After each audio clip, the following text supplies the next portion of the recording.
Colón is a seaport on the Caribbean Sea coast of Panama. The city leans near the Atlantic entrance to the Panama Canal. It is capital of Panama, Colón the province, and has traditionally been known as Panama's second city. Colón was traditionally located interiorly on Manzanillo Island. Colón as a city didn't exist, and it was a swamp filled up by the North Americans. The city was founded by Americans in 1850 as the Atlantic terminus of the Panama Railroad, then under construction to meet the gold rush demand for a fast route to California for a number of years early in its history. The sizable United States immigrant community called the town Aspinwall, while the city Hispanic community called it Colón in honor of Christopher Columbus. Well, Colón has a lot of significance for it. In the first place is a place of where all African culture has started off with. When I say African culture started off, I mean to say that from here in Panama, Colón is a specific place where we black people have stationed since the time of the colonizers, them as Christopher Columbus and so forth. So Colón has a lot of significance right through the cultural aspect, I as a Rasta. Colón obviamente se debe precisamente al descubridor de América, Cristóbal Colón. Pero también se llamó un momento, quisieron ponerle Aspinwall a Colón, pero si a mí me pidieran mi opinión, esta ciudad nuestra debería llevar hoy el nombre de algún ilustre afrocaribeño, de aquellos que dieron su vida, su sangre y su sudor en la construcción de esta mega obra, que hoy es beneficio y orgullo del mundo entero. Que el Canal de Panamá jamás se hubiese construido sin la presencia física, moral e intelectual del negro afrocaribeño. Y segundo, que Colón como ciudad metropolitana jamás hubiese existido sin la presencia física, moral e intelectual del negro afrocaribeño. Eso significa que cuando se iba a construir el canal, se intentaron traer hombres de cualquier parte del mundo. Se probó con chinos y con otras nacionalidades, pero ninguna dio la talla, por decirlo de esa manera, porque consonamente el que estaba como relacionado y vinculado con la vida, con el quehacer, con el ambiente, con el clima de esta situación, era precisamente el afrocaribeño.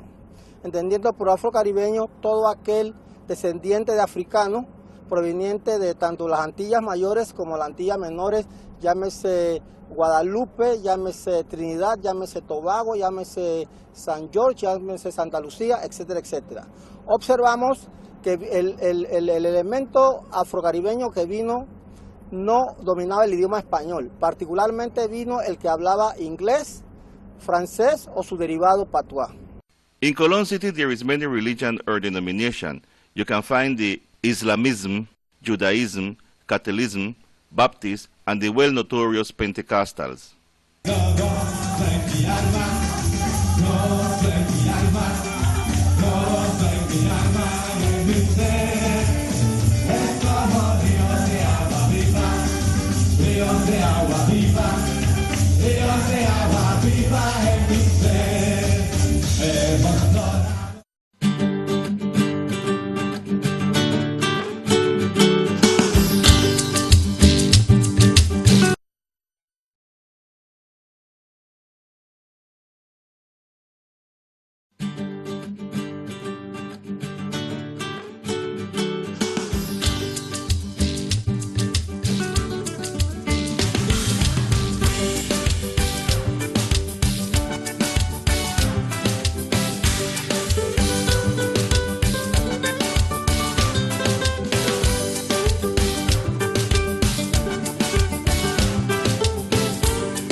The economy of Colón depends on the canal and the free zone, and it is easy to find high-educated citizens such as people involved from an infant age in the different sports.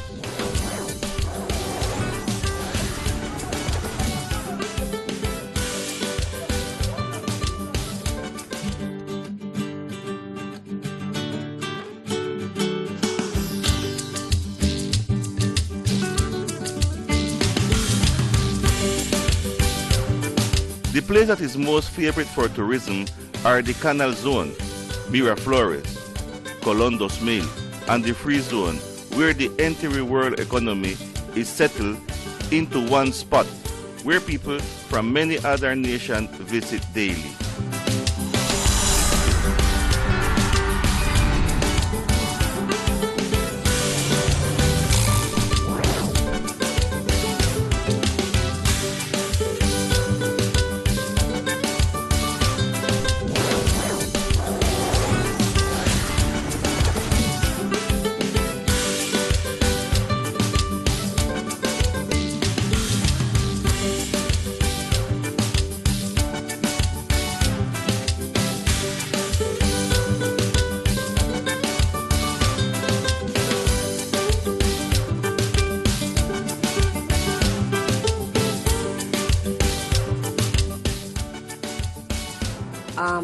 Here in Colón, not too many black people have progressed that much.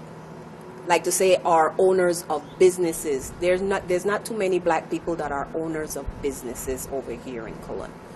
It's mostly from foreigners that come in, Arabs, and that come in, and Jews. They come and they take over, but not too many black people own businesses here in Colón. To prosper in business, you have to work hard. It is something, it's sacrificing a lot of hours. It's not just 8 hours and you're finished. You have to come in early and you finish late. Therefore, that's the only way you can prosper. That's the only way you can progress. That's the only way you can get to have something, you know. And just be consistent with what you're doing. If you're studying, you study, and then you get what you want. Education in Colón have a lot to do in the development, and language play an important role. Colón surge como una ciudad sin historia, como un campamento para trabajadores específicamente, donde el afrocaribeño original, las primeras generaciones se van olvidando de su inglés original o de su patuá o de su francés y van incorporándolo a una nueva lengua o dialecto, si me permiten el término, con el español. Y en una época fue tal la situación que el que no hablaba inglés no era colonense. Late 60s, there was a very tough situation towards discrimination in the city and in the Republic, because the black Panamanians who didn't speak Spanish, they tried to impose themselves on us, the Afro-Caribbean that spoke English, okay? And for a certain political situation at that time, they discriminated us. We were lack of opportunities. That's the reason why the majority of our people had to go to the United States, because we didn't have too many opportunities, okay? Just for that reason, because we were Afro-Caribbeans and our main language or home language or native language was just English, okay? And most of us learned Spanish in school. We learned Spanish in school. So for this political situation, a whole lot of the people, the people that came before us, they had to leave to the United States because there were lack of opportunities, just because they were West Indian descendants or Afro-Caribbeans, okay? And for those days, they didn't allow the student to speak English in schools, okay? And before that, our people, my father, for example, he's 81 years old now, and he couldn't go to the public schools in the city because he was an Afro-Caribbean. So they had to go to the schools on the buildings with the teachers that came from the islands, and they had to learn to read and write in these, how will I say, in these houses, okay? They didn't have an opportunity. So late in the 60s, late in the 50s, they gave the Afro-Caribbeans children an opportunity to go to public school with the little parenthesis that you cannot speak English in school. Okay, you cannot speak English. Spanish is the official language of Panama, and that's what you have to speak. And this was a very tough situation. That's why the majority of the people that contribute to the development of the city of Colón had to migrate to the United States. There were lack of opportunities. Now, when I don't like to talk about politics, but when the general, Omar Torrijos, came into the country and decided to take over, then we started to see the light for all the West Indian descendants who were living here, who their parents has contributed to the development of this country and this city. And there is when we got the opportunity to study, we were able to express ourselves in our language and so forth. The Caribbean people, the only way to me in this society to really get to fulfill all your dreams and what you want is with education. Because nowadays, nobody gives you a job without you having a high school diploma, a university diploma, and it's very, very hard if you don't have these things to get anywhere.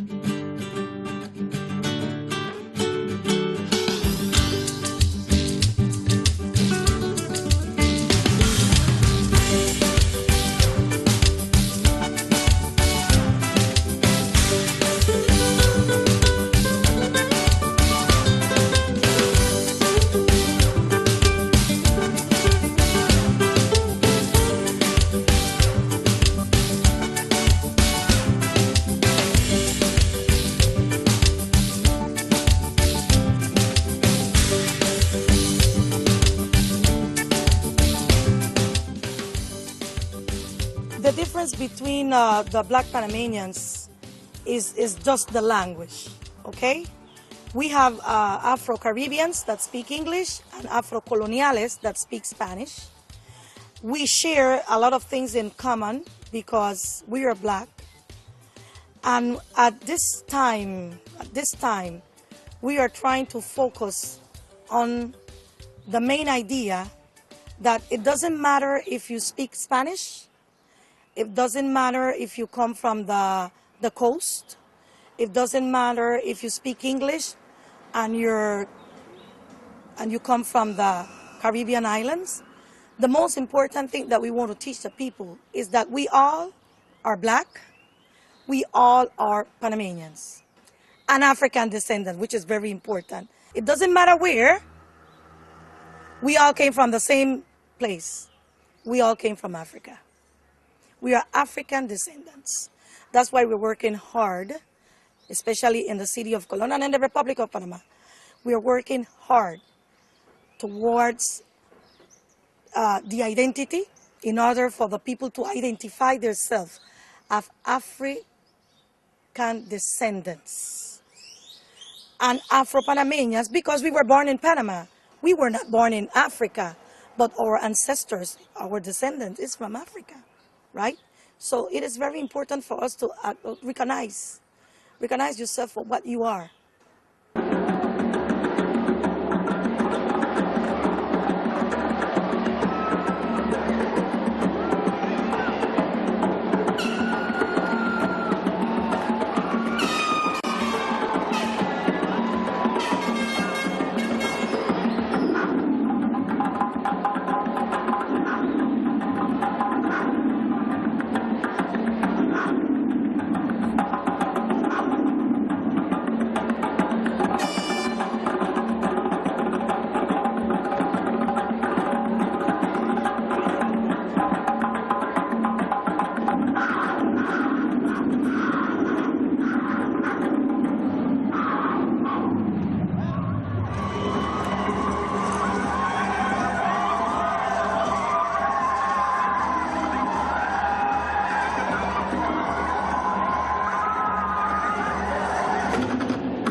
Colon with a cultural mixture, the black culture is predominant, and they are who can serve the traditional events such as typical dances and rich gastronomy.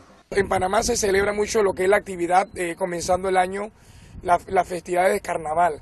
Esto tiene mucho simbolismo, mucho apego a lo que es una tradición de acá que nosotros llevamos acá, que son el juego o el ritual del Congo, que tiene un inicio del 20 de enero. ¿Y por qué el 20 de enero? Porque se apega también a un enfoque religioso, a la celebración del San Sebastián que es el tercer santo del litoral católico, y que aquí con la izada los negros celebramos el 20 y terminamos el miércoles de ceniza. Eso se da a lo largo de todos los pueblos, los 40 corregimientos de la provincia de Colón. Fuera de esta celebración, nosotros como hemos hecho énfasis en lo que es la celebración del mes de la etnia negra, que tiene la fecha el 30 de mayo, todos los 30 de mayo en la República de Panamá, ya de una vez reconocida, se da la celebración de la etnia negra en la República de Panamá. Aquí en Colón la celebramos desde el 1 de mayo al 30 de mayo.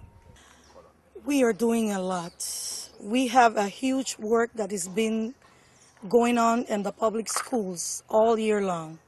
But in the month of May, which is the month of the Black History Month in Panama, or Mes de la Etnia Negra, we have achieved a whole lot of activities and compromises with the community.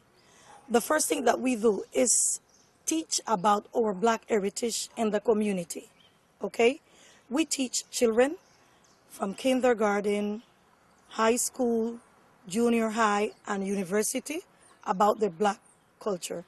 We also teach the university students. We also are involved in the social groups in the community in order for everybody to know and understand what it is about, what our culture is about.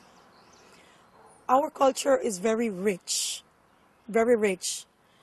Language, foods, traditions, dances, music. It involves a whole lot of things.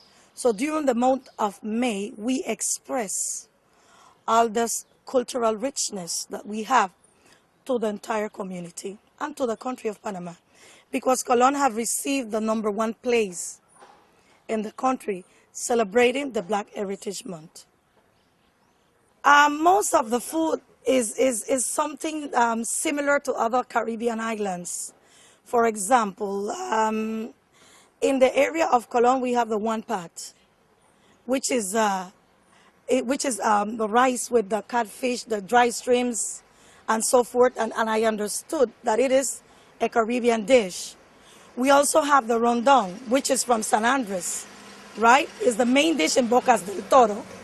But the people that live in Colón that have been around the people from San Andres or have this heritage, this is our main dish too, okay? We have the scabish fish, we have the cuckoo, the mango, the bread pudding, the corn pudding is very similar to most of the places in the Caribbean. We also have the famous sauce, which is one of the most popular appetizers in our community. And the bun also, which is Caribbean. Johnny cake also. There are so many dishes that are related to our culture. Plantain tort, patties, so many things. The culinary area, it's almost similar, because as you know, we adopt these patterns from our elder people, okay? From the grandmother, the great-grandmother, the aunt. So it's a pattern that we adapt, and it passes on from generation to generation.